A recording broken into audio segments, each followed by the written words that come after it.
Okay, so I want to clean up our program yet one more time, and this time I want to set some constants up.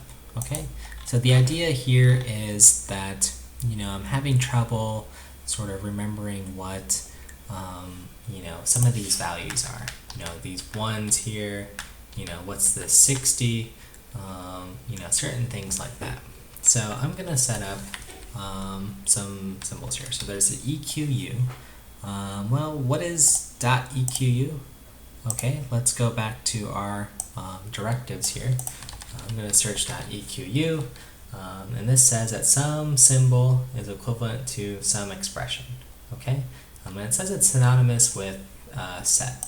So I could also use set in this case. And it gives me a little example here. I'm just going to use EQU for sort of equivalent. That's what I sort of remember. Okay. So let's go ahead and proceed with that. And something that might be handy to have is std out, and that's 1. Okay, so now whenever I want to use std out, well, I can do std out like this. Okay, I'm going to do the same thing for my system call for write.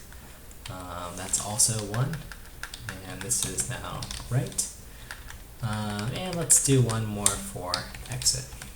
Okay, and that is 60 from our table. Exit. Okay, so let's go ahead and save this, run in GCC, make sure everything's still working, and hello is still good to go. Okay, so this is just one idea of sort of labeling these constants here. I'm just going to call them useful constants to remember. Again, this is just sort of cleaning up our program. And while we're at it, let me go ahead and label some things. So helpful, or sort of our welcome message, where we start our program.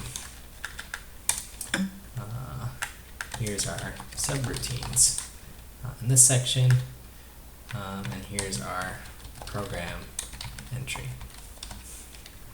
Okay, so that's all for now, and we'll continue making yet more progress forward.